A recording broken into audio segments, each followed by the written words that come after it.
Hello, everyone. Good afternoon. Hopefully you guys had a great lunch. And welcome to the second annual Women in Tech, or more specific, Women in Telecom Tech series. My name is Caroline Chen. I'm with Intel, but I'm also on the board of TIP. As one of the original women engineer in telecom, let me just say I started with CDMA. So I'm very passionate about growing the rank of women in telecom tech. In fact, I believe there are more women in telecom tech. We have launched 5G by now and cost effectively. So when we got together as a board, there is always a topic of discussion, right? TIP's mission is to drive innovation in telecom. We truly believe that we need the diversity, we need the viewpoint of women and the skill set of women to drive this, because ultimately telecom, especially 5G, will serve a diverse population, enterprises owned and run by women. So I'm very proud to be able to be here with the board's blessing to welcome all of you guys.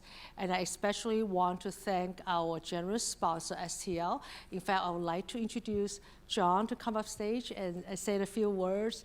And they are the one that sponsored this luncheon. Welcome, John.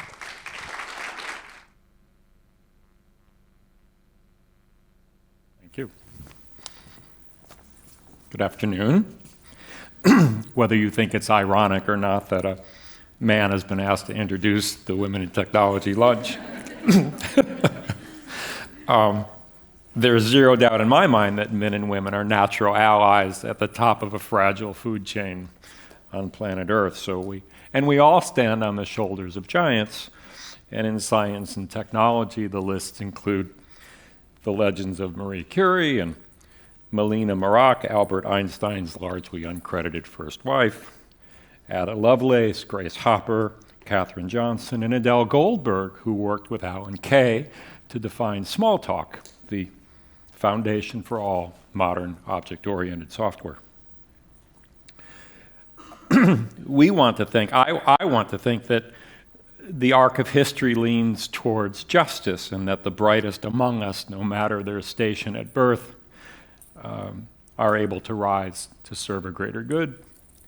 Our responsibilities as elders is to clear the path within our industries and the social order for young women to seize their creative will and for the chance to make a difference. We all know that a gender-equal workforce leads to more successful and profitable companies. We must be inclusive leaders that drive the change and not rely on HR departments to do it for us.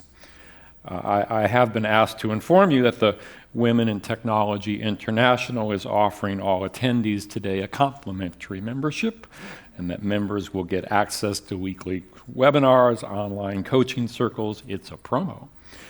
Speaking opportunities and other events. Information will follow by email. And finally, on behalf of STL Sterlite Technologies, I am grateful and honored to hand the podium to today's moderator, Dr. Anne-Marie Emifidon.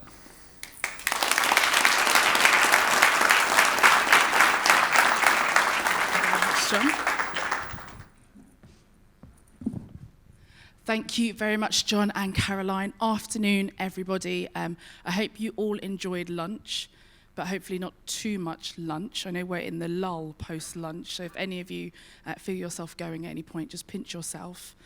Don't scream too loudly because we'll be having a great conversation. My name's Emery Matherdon. I run an organisation called STEMettes in the UK and Ireland, which is working with girls and young women to encourage them into STEM. But we've narrowed our scope today beyond STEM, the science, technology, engineering, and maths, to technology and specifically to telecoms. I don't know how many of you like to think that the T in STEM stands for telecoms. Maybe today it does. In this session, we're going to be looking at how data and connectivity can build a fairer, more inclusive society, but also looking at ourselves as the telecoms industry. How can we make sure we're doing that at home before we're able to enable it and empower it beyond our industry itself? So I've got a panel of innovative thinking women who are going to come up and join me in these empty seats here. And each of them have been finding solutions using their unique perspectives to some unsolved problems. And we have lots of problems to solve. These women are working across media and telecoms, across ultra-high-speed internet, big data analytics to close the gender gap, and lots of different types of problems that they're trying to solve, including supporting the migration crisis across the globe. And this is an important discussion to have. Hopefully, it will drive some actions for each of you in your organisations. And the next time we run this will be on the main stage, because it will be seen as that important. But it's important because inclusion drives innovation. This is something we've seen lots across history, and women building tech are going to define our future. They are designing, building, and deploying technology, and they're also driving positive change. But as we all know, there's not enough of them working alongside us in this industry. There's a great gender disparity in the technology industry. In the UK, just 17% of those working in technology are women or identify as women. It's about 11% for engineering. In gaming, it's 14%. In telcos, can anyone tell me what it is? No? Okay, we have to go and count outside later on. And in the US, as of 2017, females hold just 24% of computer science jobs, and they occupy roughly 11% of executive positions in Silicon Valley. So that's where we're at, but we're here, and we're proud, and we've got some messages and some incredible things to share. So I would like to invite my panel up to join me. I'll call each of them name by name, and they'll come and assume their position. And if we can get the next slide, then we can ensure we're all sat in the right order. So first up, we've got Grace Chen, who is co-founder and CEO of Common Networks. Please welcome Grace Chen.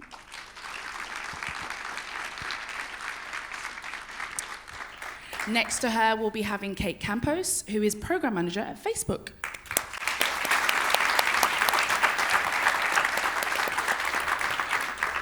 From Bristol, Dr. Zara Nanu, who is CEO and co-founder at Gapsquare.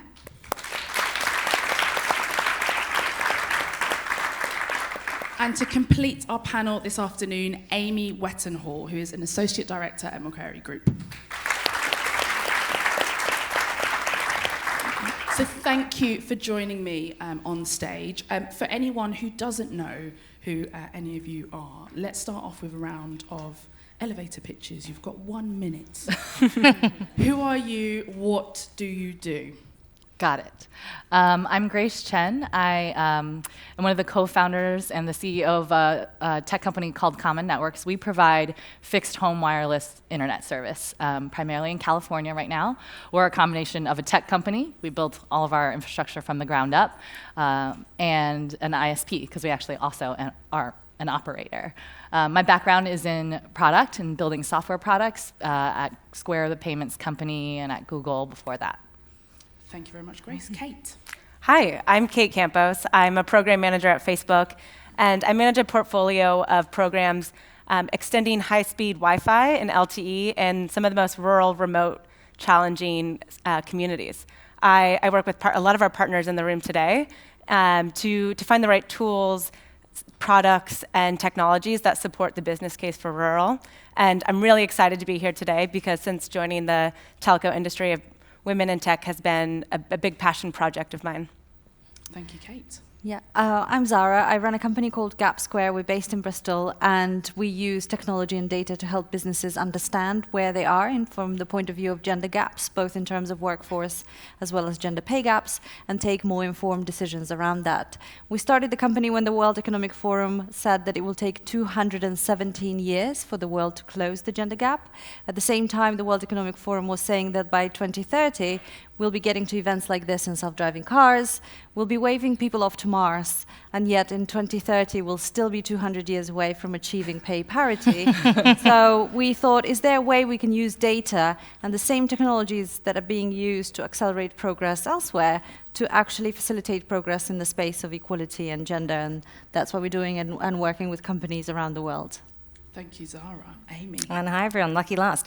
I'm Amy Wettenhall. I'm an associate director at Macquarie, so I'm a banker.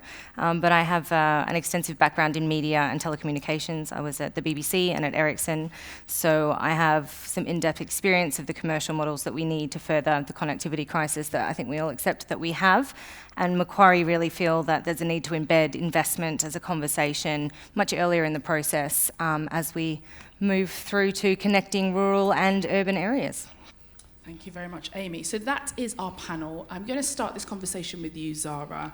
In your elevator pitch there, we had kind of a lot of interesting factoids, maybe we could call them, about transformation and how quickly it is happening and how quickly maybe it should be happening. Can you tell us a little bit more about business transformation and success and how that ties in with diversity? How do we build that transformation for success? Yeah, I think in the telecom sector in particular, this is an important issue because it affects women twofold. One, as users of telecoms, and then also, on the other hand, as people developing telecoms and services around that.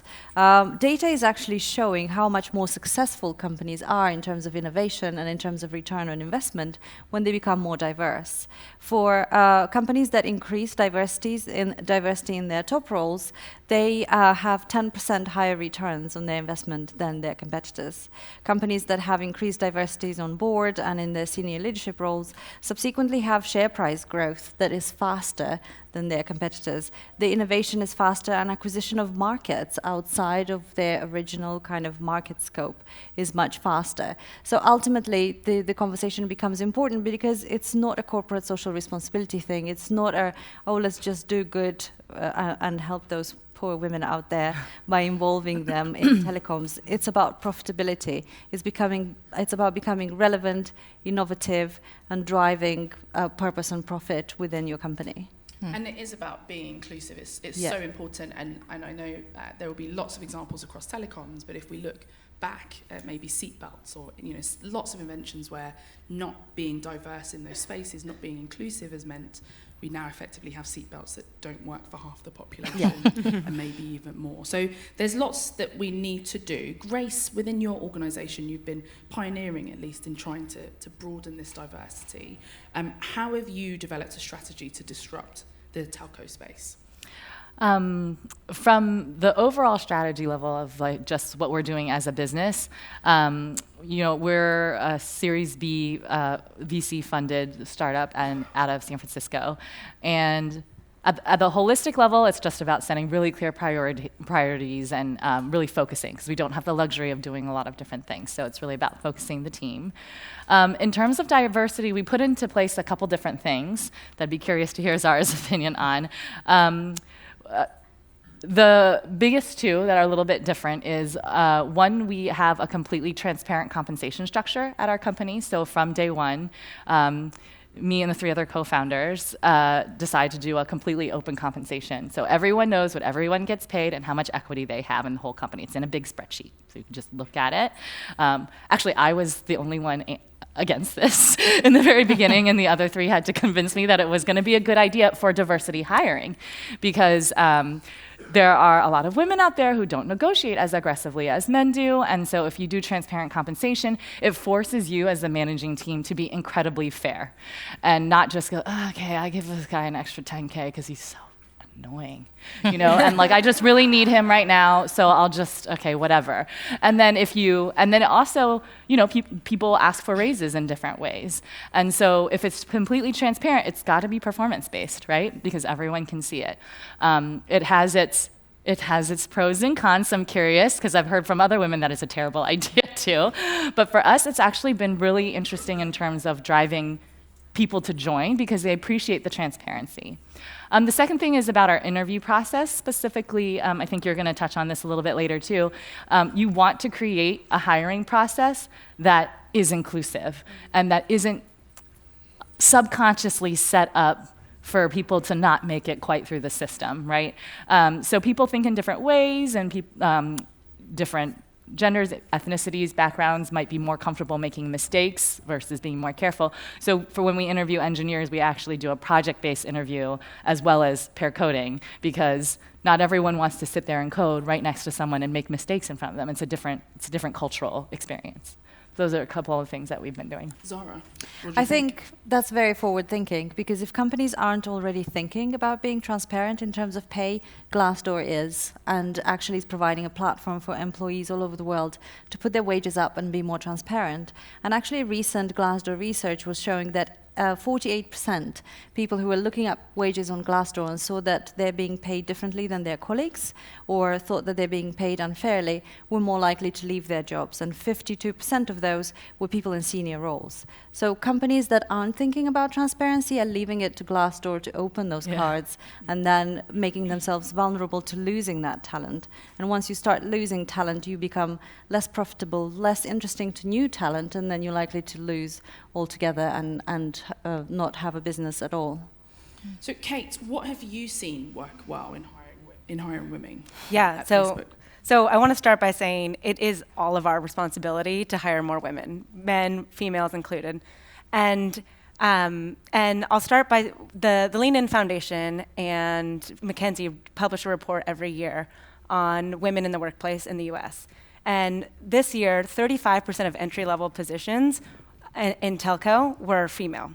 That was the second lowest of any industry after hardware engineering, and that's worse than oil and gas, it's worse than software engineering, and it's 6% worse than it was last year. So the problem is getting bigger. There are fewer women in telco. Yeah. Three things that I've seen work really well in both expanding the pipeline, but also getting more women actually in the space is one, being open. Being open to non-traditional backgrounds is so important. I've seen I have a lot of female teammates who have applied their consulting background to and outside industry experience to telco, and they've thrived. The second thing is be intentional. Hold your recruiters accountable for giving you 50% women and 50% men when they're handing you a stack of resumes. I think, and if they're not, ask them why. I think it doesn't end there either. Leverage your personal networks. We all know high-performing women who would thrive in this industry. And one of my favorite things is I have a lot of male colleagues who actually take the time to send me an email to say, we have this open rec. Do you have any referrals? And I make sure that I go through my Rolodex, and I too am referring just as many women as I am men. And the last thing that Grace touched upon was address your unconscious bias.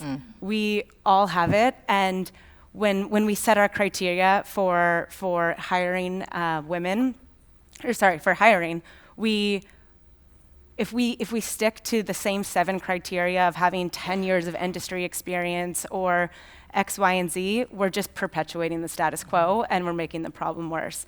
And I've seen that sometimes it's criteria 8, 9, and 10 that maybe you didn't think about at first that really are what help move this industry forward and really change the outcomes.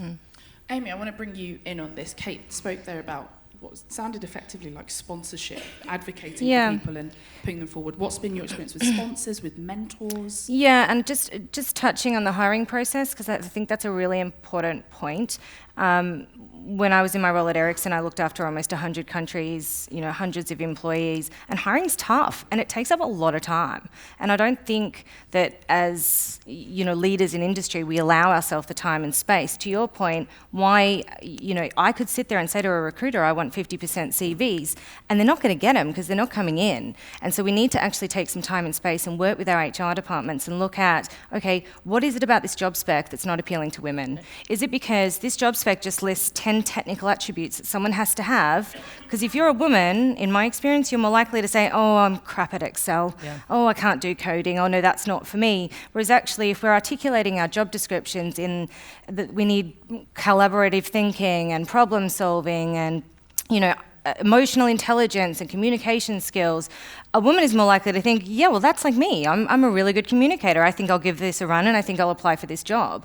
So I think we need to really allow ourselves as leaders some time to change the way we interact with HR and prepare for recruiting women to ensure that we get that 50-50.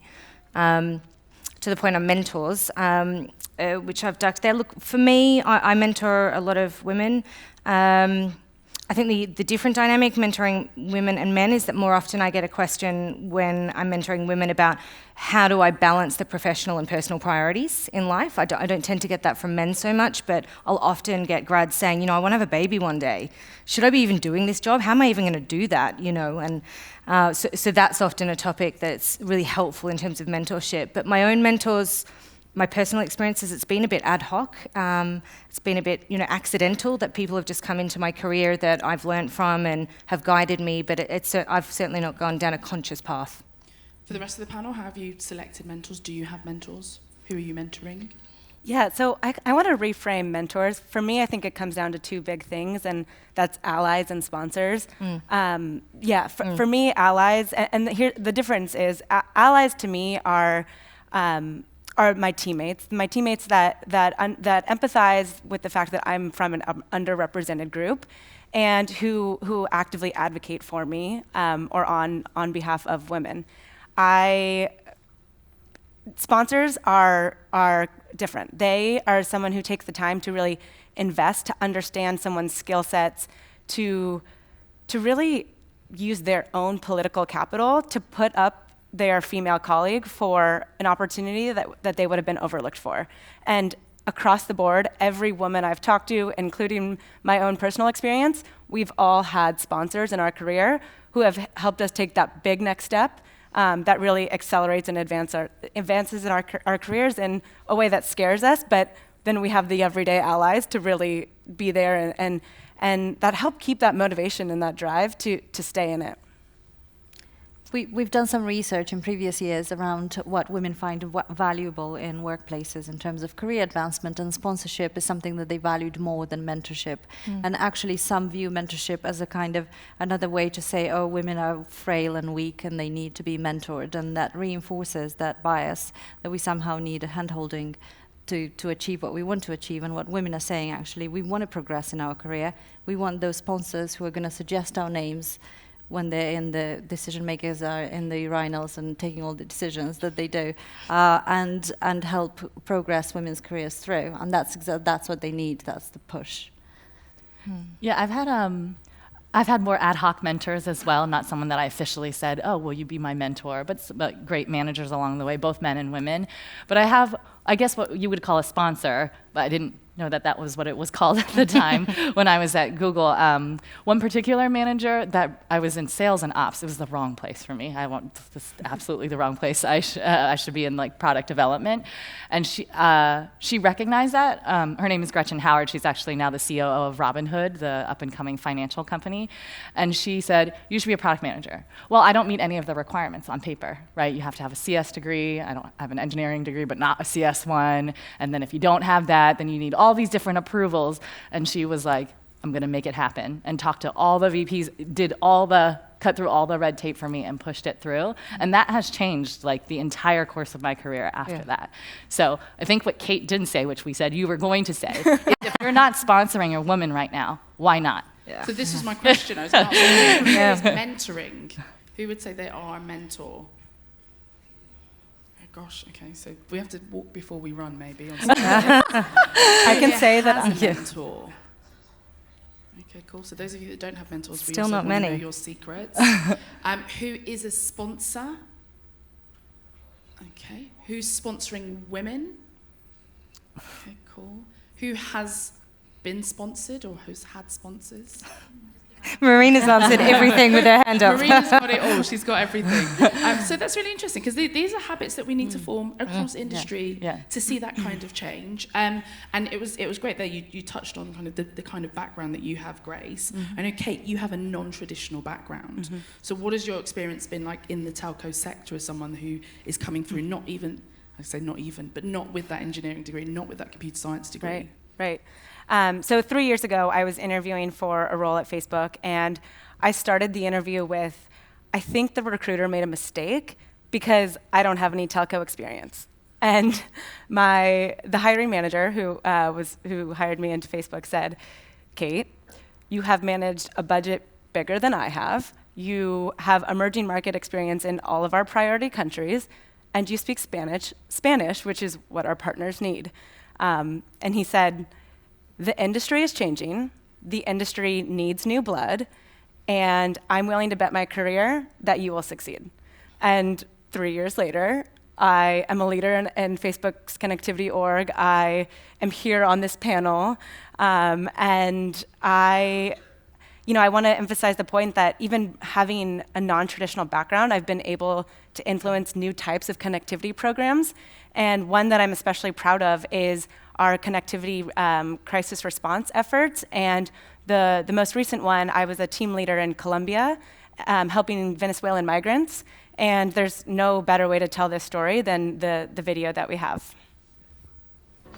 The work we do is not going to solve the problems that are happening or the cause of the problems. It's going to help the people who are affected by those problems that are here on the ground, no fault of their own.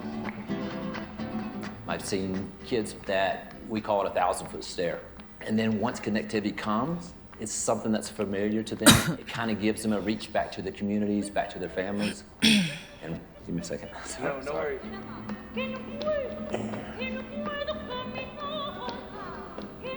These are kind of the things that still drive me. They still drive me today. Conectarme con mi familia es como quitarme el peso. Me dan esperanza y vuelvo y me levanto. Yo he caminado por Bogotá y donde quiera me veo como un venezolano y lo abrazo como un hermano. No lo conozco, pero cuando hablo con él, cuando siento el acento venezolano, lo abrazo. No soy yo solo, son miles y miles de venezolanos. Son miles de venezolanos.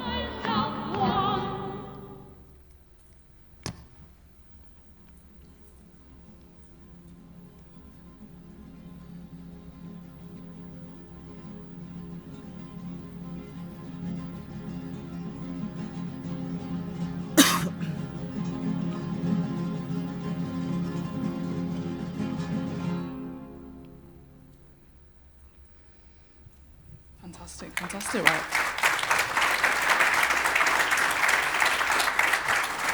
It's fantastic work, and that's what good can look like, right? That's Telco done good. That's what happens when we have the right balance of people in the room. But we're not fully there yet. There are challenges, there are things that we still need to work on. I can say as women, but just as people in general, there are challenges that we all face. So Zara, this has become your business model. How have the challenges in this space informed what you do as a business, but also how have they informed your own career as a human being? Yeah, I mean, ultimately we decided to use technology to advance this mission because it's a way to accelerate and scale things worldwide. In a similar way, connectivity reaches people everywhere. It's been an interesting journey, and we've built our product so that it feeds on companies' payroll and HR data to be able to explain to companies where exactly they lack talent, female talent, diverse talent in terms of skills, in terms of occupations, in terms of that innovation that can be brought forward in that. And key challenges have specifically been around rallying up funding to help grow our platform. That's increasingly an issue for women in startups, and it affects how many women start startups and then how many get to a point where they can scale them up. And when I was in New York a few months ago, I met this amazing woman, Dana Kans, who's was finishing a PhD at Columbia University in New York, and she did research around how women pitch for investment. So they developed a piece of an algorithms. They looked at all pitches at Startup Grind, and they've identified that men and women pitch the same. So men and women pitch their businesses absolutely the same. In theory, they are alike. At the same time, what they found out is that discrepancy come in when questions come in to the founders about their businesses. And women were more likely to be asked defensive questions. How are you going to succeed? How are you going to compete with your competitors? How are you going to overcome cash flow issues? Where is the cash flow taking you to? Whereas men were more likely to be asked positive reinforcement questions. How is this market going to grow? How are you going to acquire more market growth? What does hope look like for you? What does your dream, where does your dream take you? So ultimately, it was two different questions generating completely different answers and therefore generating completely different outcomes in terms of funding and how much money went to female-led businesses and how much money went to male-led businesses. And British Business Bank research is showing last year, to every £1 that was invested in venture funding in the UK, only less than 1p went to female-led businesses. 17p went to mixed teams, and the other 82 went to all male teams. So that actually also has then an impact on the kind of products that are being developed, the kind of services that are being developed. And we actually, unless we all mobilize and support each other and sponsor each other, mentor each other, and create those allies relationships, we risk pushing women out of the economy altogether and pushing women out of tech for the future. And we need more women in that VC space. Yeah. With the power and with the money ultimately, right? Which loops back to this whole, today is equal pay day. Yeah. Pay us properly, right? So we can invest in and balance out that side of things. Now, Grace, you're Series B at the moment with your company. Were there any challenges that you faced raising money? So I'm lucky in that we have a founding team of 4. 2 are women and 2 are men. 1 is here. And I didn't have to go on the road because I was busy doing the in-house stuff, but the 2 that did go on the road, one a woman, one a man, they worked really well together. I'm sure she pitched just as well, And I think that we did well, because in the end we raised our Series A and raised our Series B. And I think just the key things that came out of that in terms of gender disparity were that we pitched to 95% men. I mean, in Silicon Valley, it's just majority men. And then the second thing is that people are kind of awkward around women. So she was like 8 months pregnant, the woman on our team, and nobody said anything. They did like 25 pitches, and not one person said, I think maybe one person said, anything new going on? Like really awkward like that. But nobody else said anything, which is just we're forgetting about people too, to some degree. We're just human beings, and I mean, it's just, she's popping, and sitting at the table. And so I just think that there's an awkwardness around that because the industry is all male.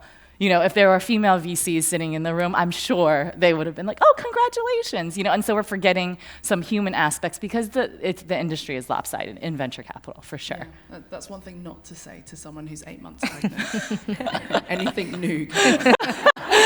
A whole new human. Yeah, what about you?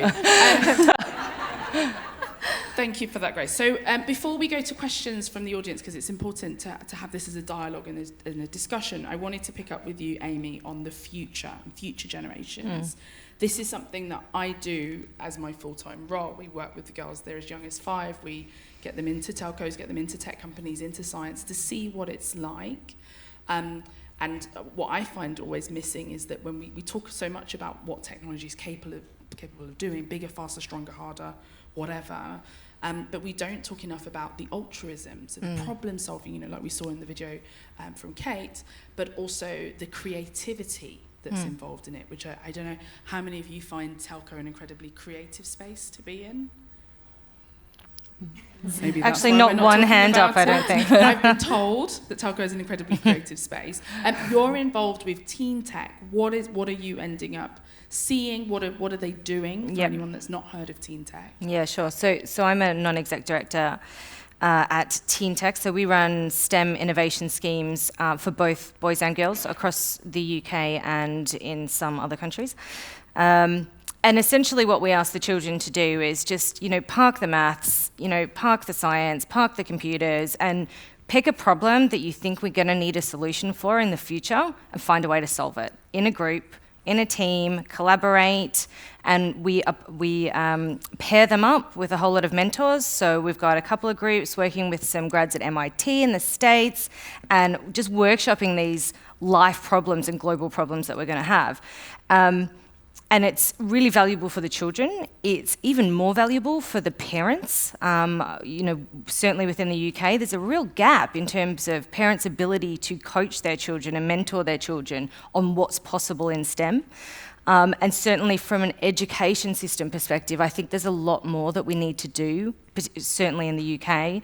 We're popping these kids out of school, learning by rote, doing exams all on their own, pop out with an A-level, and then we throw them into Facebook, and they've got to work as a team. They've got to problem solve. They have to communicate. They have to share. And those skills are so important if we're going to create solutions, diverse solutions, to solve all the issues we know we have with connectivity. So I think certainly the education system and parent knowledge sharing is something we really need to focus on as well. I think, we see that with the parents and with the teachers piece, but I think it's symbolic, I guess, of wider society where a lot of people, don't know what's going on in rooms like this. They don't understand what these technology companies are doing, and the more that we have the technology taking over, this fourth industrial revolution is coming, everyone's going to need to understand it. Everyone's going to need to be digitally skilled. So I always talk about reading, writing, arithmetic is what it used to be, and now it's reading, writing, arithmetic, and redigital. Yeah. Right? As an understanding and as a literacy for what we have in the world. But looking at the next generation, it's also important to ensure that we talk about STEAM quite a lot, and I know this might be something across telcos. So you've got the science, technology, engineering, the maths, and the art kind of put in there. But even just like you're saying, that cross-disciplinary side of things, taking in people like Kate and even people like Grace, even people like me, to have that appreciation and be able to contribute to solve those problems. So there's lots to do. There's lots to be done. I know lots of you have been taking notes. I hope lots more of you have been taking mental notes, because there's been quite a big to-do list. I think we've given them a lot of actions here. Yeah, we've given you loads of actions, so we'll see you all next week for a progress report. But before then, does anyone have any questions on the work they have to do? Yes, there's a question right here. Microphone's coming to you. If you say your name and your question. Hi, I'm Angela Logothetis. I'm the CTO for Open Networks at Amdocs. And you talked a lot about mentoring and sponsorship and recruiting. Are there things you're trying to do to leverage your own reputation and success and brand, if you like, to try and attract women into your team or into your company or into our industry? Because people follow people, right? And they look at people and say, hey, she's doing an amazing job. I'd like to be just like that. So how do we sort of get all of you out there in the industry as look at what women can do? I mean, from my perspective, that's why we're all here on the panel. And in the same way that I referenced we need to carve out time to properly address HR and recruitment, I think we have a responsibility, all of us women in industry that are in the room and the men, to do a lot more networking, open and transparent and collaborative functions like the TIP conference that we're here at. We need to talk about it. We need to identify the problems. We need to look at solutions outside our own organisations and together. So spending time with that network, I think, is critically important for us all to do a lot more of. Quite a lot of telecoms companies are actually part of a network that run a program called See Her, and it's all about raising awareness about women in telecoms, raising awareness about how women would use mobile technologies and telecoms and networks and connectivity, but also how they're working in those organizations to develop those innovations, from all the way from marketing departments to engineering and tech. So if you look up See Her Telecoms, then you can find out more about that and how they have some suggestions on running those programs. Yeah, and I would add to that, I mean, we're all here at TIP Summit because we believe in the future of this industry and because we're change makers. And I think we need change and we need more female representation at the leadership in order to recruit more women. And I think, if I had one call to action today, I think it would be that while you're here, think of the name of the person whose career, your female colleague whose career you're going to help sponsor and really advance and accelerate her, because that 35% of women in the entry-level positions in telecom drops to 15% in the C-suite. And as long as that's the case, the problem will continue. Yeah, I do think it comes from having more senior executive level women like Caroline in telco, because the industry is, okay, if we go back 10, 20 years, it's probably like 95% men. And if you're looking for just technical expertise from 20 years ago, you're going to keep hiring men, right? So we have to actively make the change to promote women into those senior leadership positions. And I agree, people follow people, right? So like I've been able to accrue really awesome senior women, but that they will tell us it's because of the 2 female co-founders, right? They like the company and they like the mission, but they really want to work with these 2 female co-founders and learn how to be like a female executive in the future. So we have a lot more, we are a telco company, I guess, like tech and telco. We have a lot more women than, 15, 25% or something like that. Next question. Just here.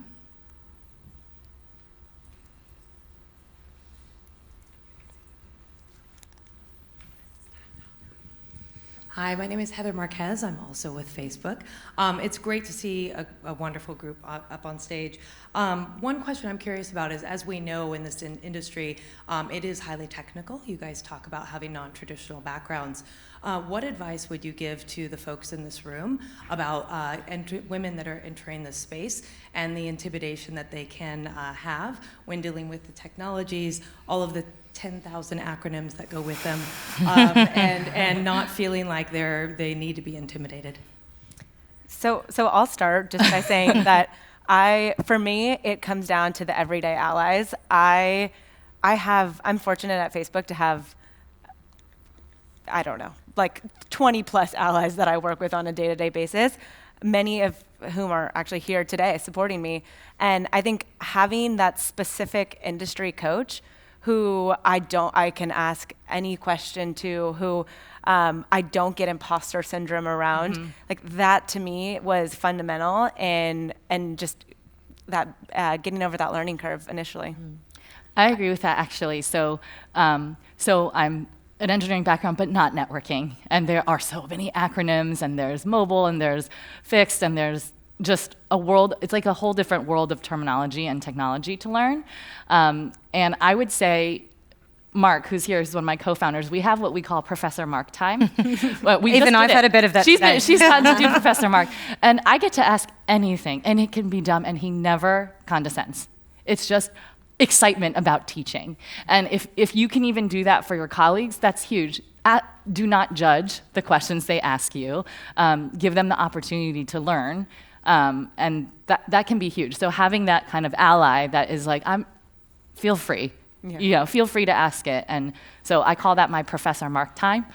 And I hope everyone finds a Professor Mark. And I think in that way, we're creating not a foreign, working landscape. It's more like a family, And we all started not knowing the acronyms. Right. I'm still explaining to some of the guys at Macquarie, what our eNode B is. And everyone goes through that at some point when they join a new industry or pivot to a new industry. So if we create that safe space to not know all the answers, then I think we'll take some positive steps.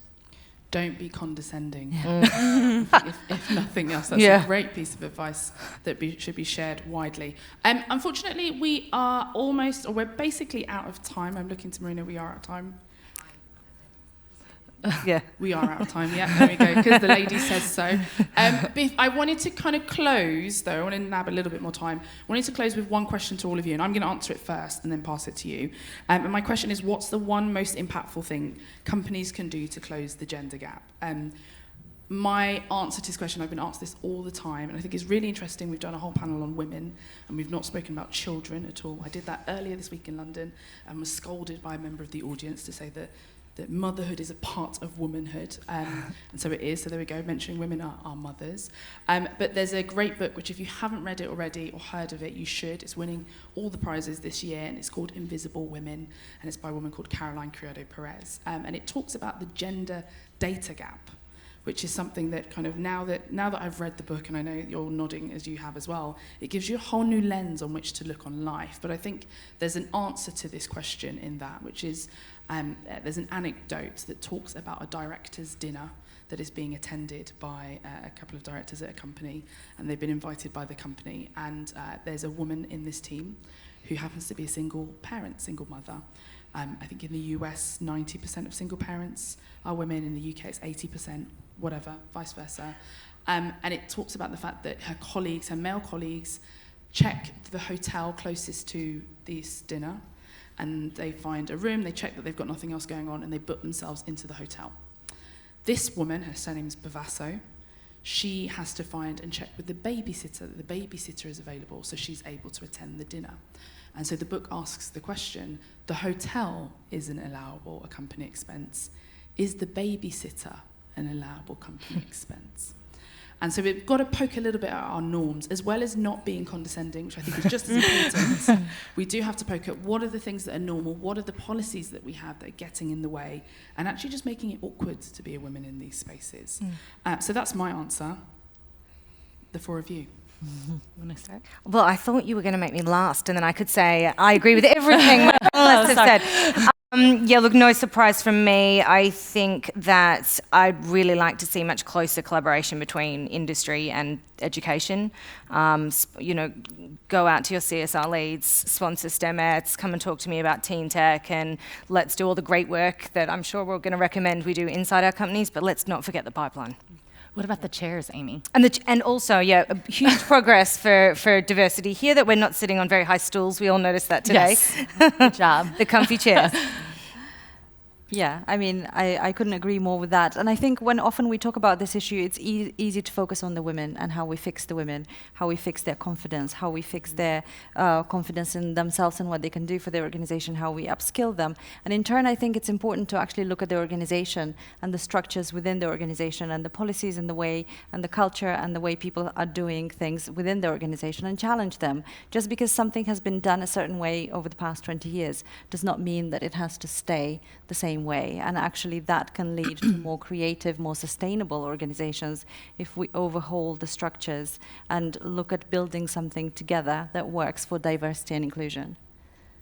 Yeah, I think for me it comes down to there needs to be more women in leadership roles. I think if you can't see it, you can't believe it, and having more female role models and it requires promoting more women. And so I would just say, for me, it's promoting more women, but also teaching men how to be the sponsors while the gap still exists.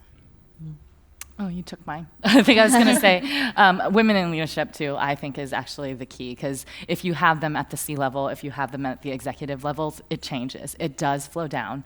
And so what can we each do? Think about what we can each do to promote the women to the higher level. The final one I'm going to throw in, because I'm the moderator and I can, is compulsory shared parental income leave. Mm-hmm. So on that bombshell, I'd like you to join me in thanking my panelists here, Amy Wetton Hall, Dr. Zara Nanu, Kate Campos, and Grace Chen. Thank you.